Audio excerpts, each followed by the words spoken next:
graduate from Fairmount? 1956. 1956. So that means... Did you know James Dean? Did you come across him? Yes. My mother worked in one of the ice cream shops, and he came in when she was working, and I got to see him right after he made Giant. And then my brother ran around with his cousin Marcus Winslow, so I was out the farm, and I skated out there once. I knew his aunt and uncle and his grandparents. Do you remember too much about him as far as... I remember going to his play, oh dear, in high school. I was in the 6th grade and when they gave his play, and I remember going to it, Our Town. My mother went to high school with James Dean. She rode. Yeah, she rode the bus with James Dean. You did? Mm-hmm. What's your name? My name's Ruth Painter. Ruth Painter? Yes. I live west of Fairmount on State Road 26. So what do you think? Was he just a regular kind of a guy? Just a regular kind of a guy. Nice kid. Really nice kid. Handsome fella. Yeah. And all that. Were you in like any special class with him? Like... No, I wasn't. I'm 3 years older than he is. And but we rode the same school bus, and he always sat with me every night on the school bus. Sat with you? Always telling me jokes. Really? Yeah. We see you had a sense of humor there. Oh yeah. Nice, funny kid. Take your time. All righty, you're in there. You did good. Now let me...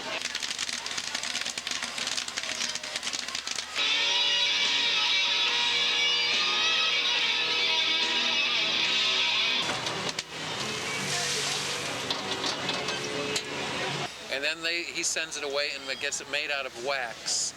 And then we get the wax figures and we take them to the man that makes the molds, and they make the molds and pour them, and we have to hand paint them all, and then we mount them on the stands.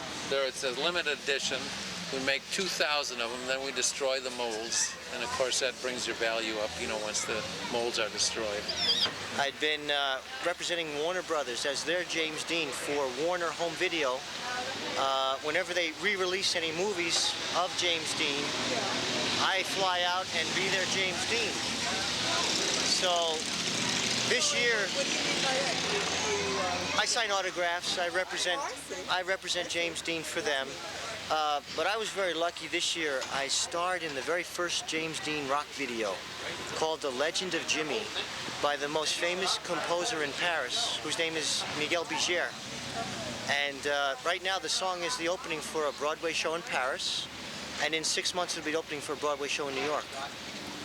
So I'm really looking forward to, it's very popular right now in France, the song.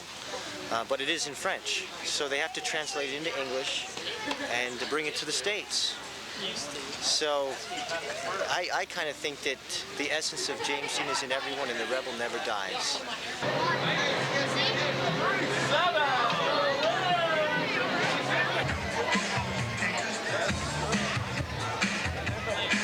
Even Elvis can't. Even Elvis, because Elvis is scarred from hitting the 70s, and Dean frozen in that image. He's frozen young. Oh, your buddy's got a picture hanging up. Your buddy's talented. You ought to paint some more. He's got a picture in the gallery.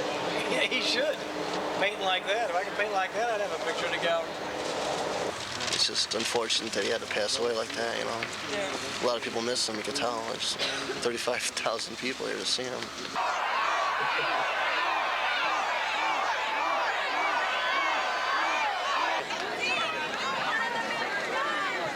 Okay, we need to make room for the judges so the judges can get up here and take a look. I'm going to go behind each one again.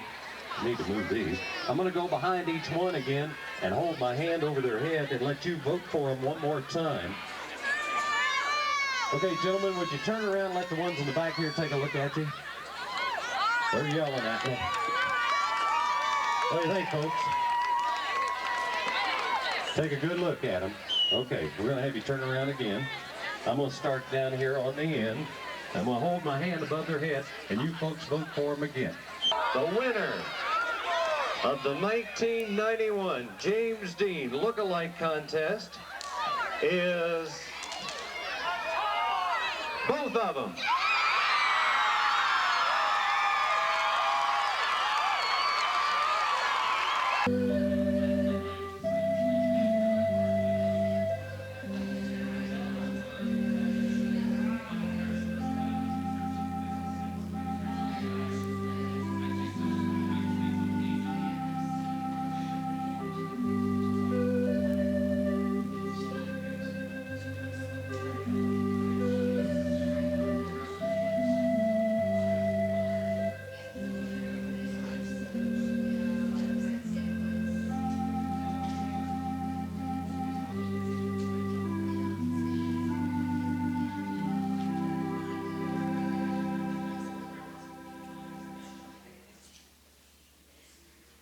Well, I want to welcome everyone here today. Adeline called me, wanted me to come up here with her.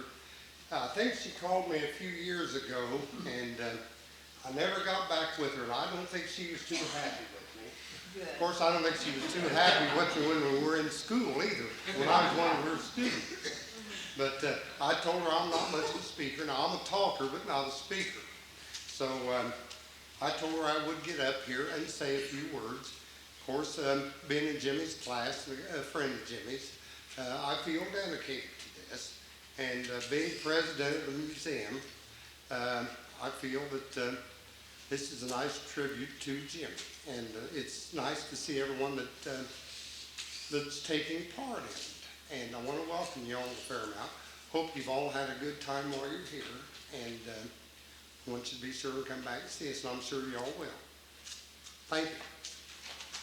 Thank you.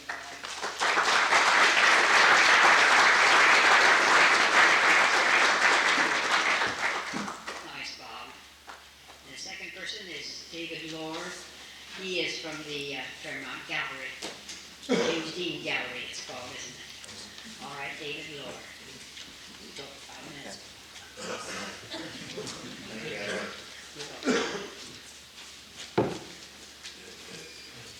Parkinson's not what it's cracked up to be. Thank you. I'm not much of a speaker myself either, but I'm glad to be here. Thank you for inviting me. It's kind of strange, but the first time I came to Fairmount, Adeline was the first person I met. 1979. And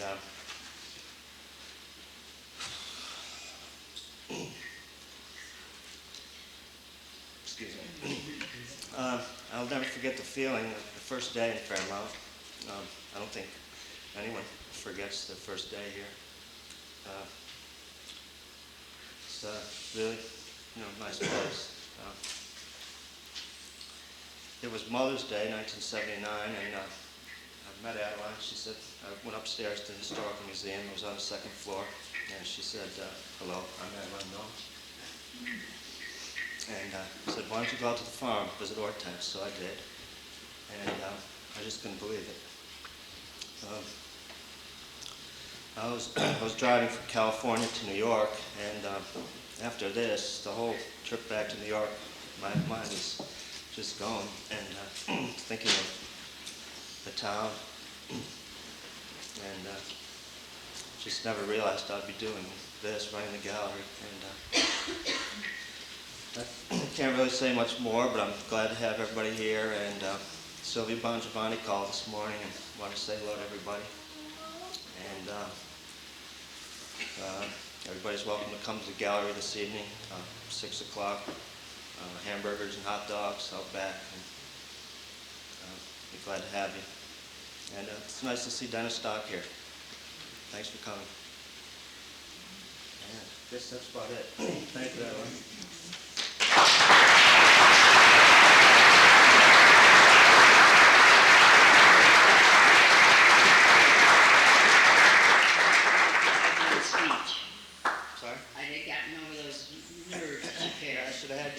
That's right. Isn't it great to be in Fairmont again? This is my, I think, 4th or 5th time that I've been privileged to speak here. And Adeline has given me carte blanche over the years to talk about just about anything I wanted to. And I rambled on about this and that and the other thing in my previous appearances here. And always thanked her for pushing me, because she's known to do that. Bob could tell you this.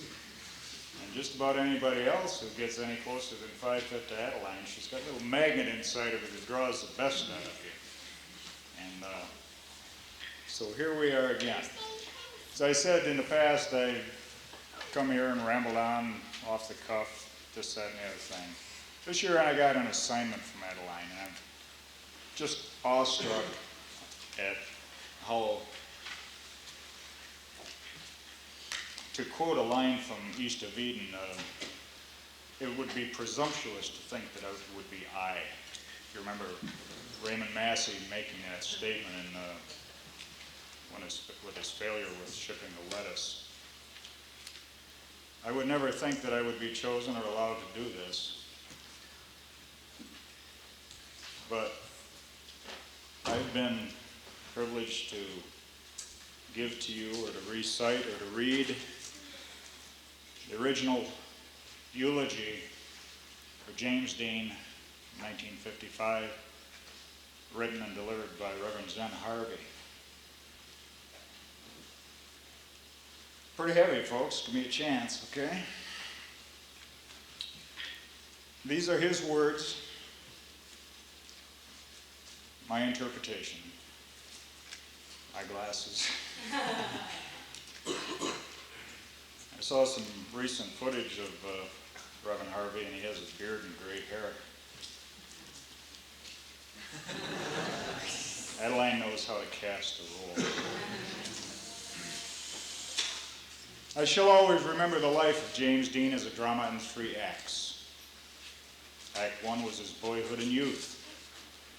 Act 2 represents the career that gained national prominence. And Act 3 is the new life into which he has just entered. Here in Fairmount, it was in the very first act of this drama that we learned to love James Dean. We loved him as a small boy in and out of town. We loved him when he was fast breaking with the basketball team. We loved him in the lean, hungry years of his career, and we loved him as he stood on the mountain peak of his success. We loved him so much it is a bit difficult for us to be understanding with those who, in the emptiness of their lives and the littleness of their spirits, have come only out of curiosity to look and to stare. However, in contrast to this, we appreciate deeply all of you who have come because you too learned to love him along the way. We know you come to share our sorrow, and we humbly thank you.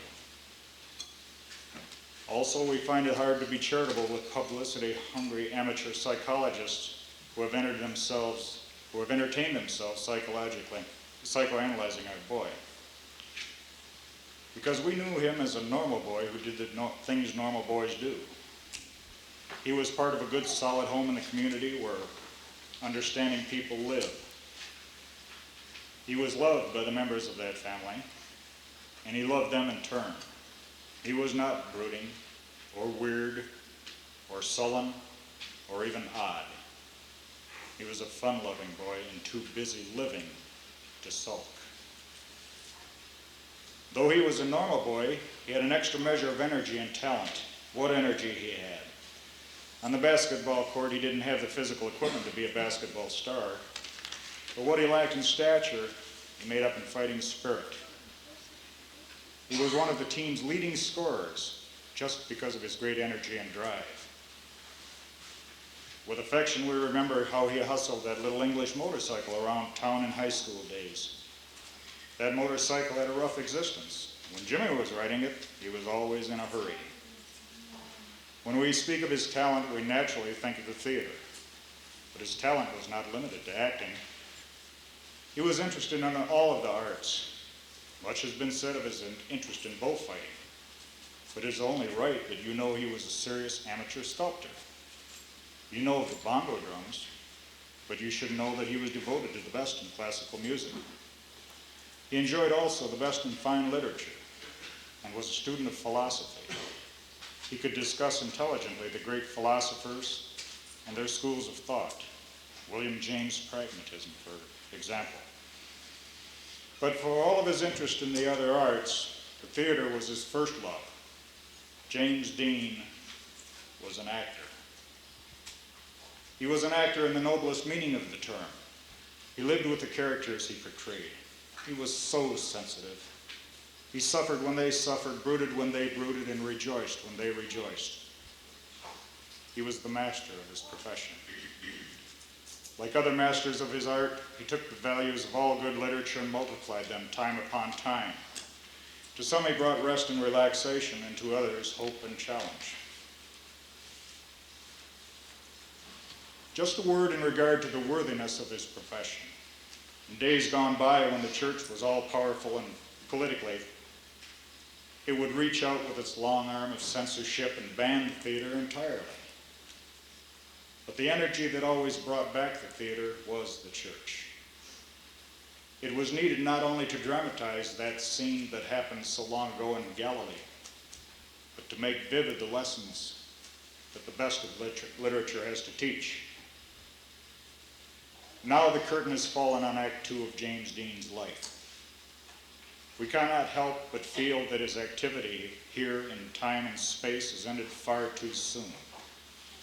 But to those of you who really loved him, will you remember you were far more fortunate to have known him as your friend and loved one for 24 years than to have had some other for a normal lifetime. I am sure you would not trade the 24 years you have had with Jimmy for 74 or 84 or even 94 with another. You see, it isn't how long we live that is so important, but how well. It is not how much time we have, but the use of that time that really matters. And Jimmy had filled these years with accomplishment. In only a little over a score of years, he had soared to greater heights than most of us will in our full 70. So when you think of his early departure, think not how short, but how full his life here was. But we cannot go farther without thinking directly of the one who is the maker of us all. Now this one, who is the King of the universe and who we so tenderly call God, has a tremendous plan for all of us. It is a plan that will not be thwarted by the loss of our physical selves. Down through the ages, those who believe in the Christian message have said that a man is far more than a physical being. Turning again to Jimmy's profession for a figure of speech, we believe the physical body is a stage property that we use in the drama of this world and this life. When our bodies either meet sudden injury or gradual decay, we lay them aside and go on without them. And it does not affect the existence of the person any more than it affects an actor to lay aside one stage property used in one act of a play and go on to another act where it is not needed. We do not believe, as we have been hearing all week, that James Dean was returned from California to Fairmount. Nor do we believe that it is his body that is lying in state before us. Pardon me. Nor do we believe in any sense that James Dean is lying in state before us. But it is only his body that was returned from California, and his body that is here before us. The real James Dean has moved on ahead of us into another world. Most certainly we do not believe that his life has ended, nor do we believe that his career has ended. In the days ahead, we will think of a new career unfolding before him. We have spoken of his tremendous energy. We will picture God as helping him harness that energy and directing it to new levels of usefulness. A few weeks ago, Jimmy was quoted as saying this: "I've just been searching, investigating, trying to find more about myself. In the days ahead, God will help him find his true selfhood. He will groom him for stardom in new roles, on a larger stage, before vaster audiences." To those of you who were closest to James Dean, remember that this God of whom we speak is more trustworthy and can be trusted with your loved one. And the career of James Dean has not ended. It has just begun. And remember, God himself is directing the production. Thank you. You should remember that these are the words of Zen Harvey, who knew James Dean. James Dean would spend time with Reverend Harvey, peruse his library, and they'd have philosophical discussions, so I read. I have the utmost respect and admiration and envy of those: Bob Pulley, Adeline Knoll, Mark Mary Lou, Joanne, Dennis Stock, Hugh Cahill, who knew this man. I did not. I rejoice in knowing one thing, that contrary to popular belief, the good that we do does live after us. Each one of you is a testimonial to that today. Thank you for being here. Isn't it good to be in Fairmont?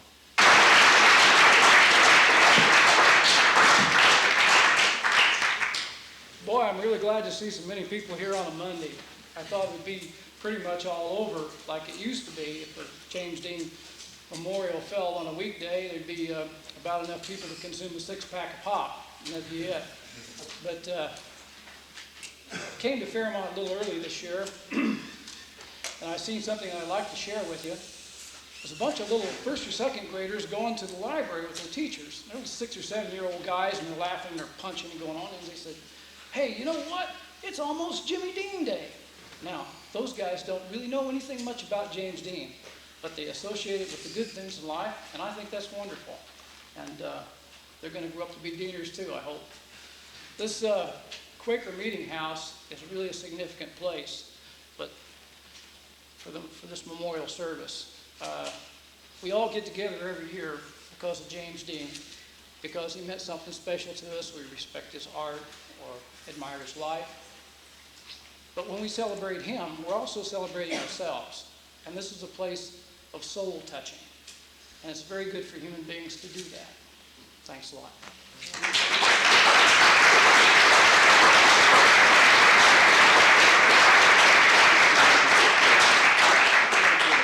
He's going to lead us to the cemetery. So I think now we'll be dismissed. And you did get copies of Amazing Grace. So you can sing that at the cemetery with us. Thank you so much.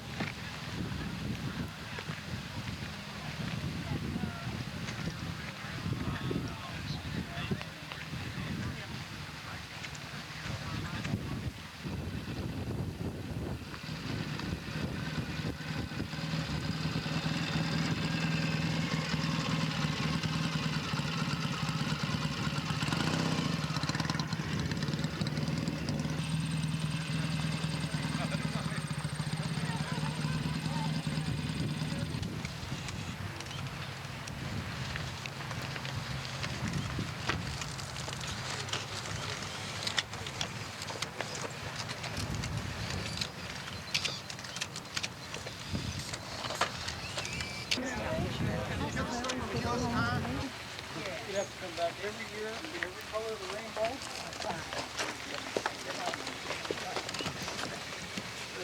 Last year was white, this year's red. What's it going to be next year, Adeline? What does it say, Hugh? It says, "Love from Nikki Bazooka, 9/30/91." How about that? Our hearts still aches with sadness. Secret tears still flow. What it meant to lose you, no one will ever know. Your face is always with us. Your voice we long to hear. That smile we'll always remember of the one we love so dear. Life goes on, we know that's true. But life was hard when we lost you. With tender love and deep regret, we who love you will never forget. Rest in peace, James Dean. We will never forget you. Thank you.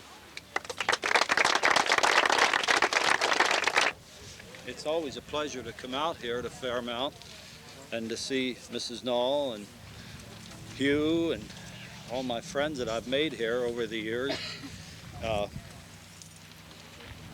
This is a traumatic experience, really.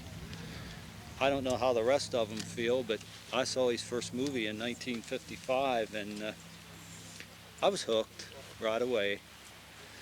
And I've been a loyal fan ever since. I always will be. I once was lost, but now I am found. Can we all join in? Can we all join in? Coming to Fairmount is quite an experience. It's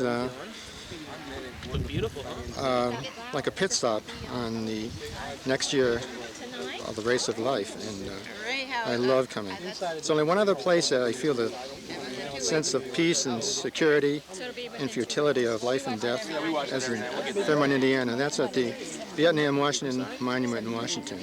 Get the same feeling, inner peace and futility. When I think of a song made famous by Peter, Paul, and Mary called "Where Have All the Flowers Gone?"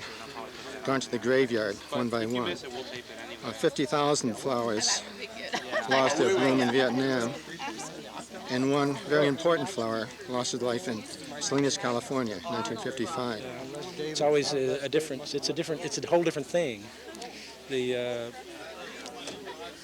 James Dean tends to get the sort of the intellectual crowd, and Elvis gets, you know, like the working class, which, you know, working class is fine, but it's a different crowd, it's a different atmosphere, it's a different mood, and it's always fun to come and contrast them.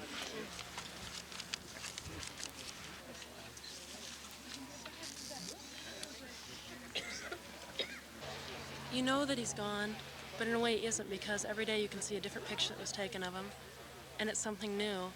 It's not, or you get something else out of one of the movies.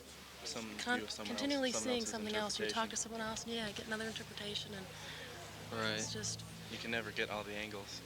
And there's so many different views, you can share it with everybody, and everyone has a different view. And that truly helps, I think. It's not a limited message, and Right. his contributions have been something that everybody could get something out of. Universal message. I think it was the time, you know, and I personally, and I know you are too, big 50s buffs. And of course, Jimmy is the main thing of the 50s. And it's just the identification. You know, you identify with him at that time, and you remain, you should always remain a teenager because of him, you know. And just loving him. He's a very lovable person. And being able to be here, be with the family, be with the fellow fans and friends, and that's what's nice. That's what I like. It's like a reunion party as well, as a memorial. I guess I'm not going to be rude and interrupting now. I didn't realize before they were filming, but Arnold always does his poem for us every year, and those of us who are here every year. Okay, I wrote this poem for James Dean, and I hope you like it. It goes something like this. Our hearts still aches with sadness. Secret tears still flow. What it meant to lose you, no one will ever know. Your face is always with us. Your voice we long to hear. That smile.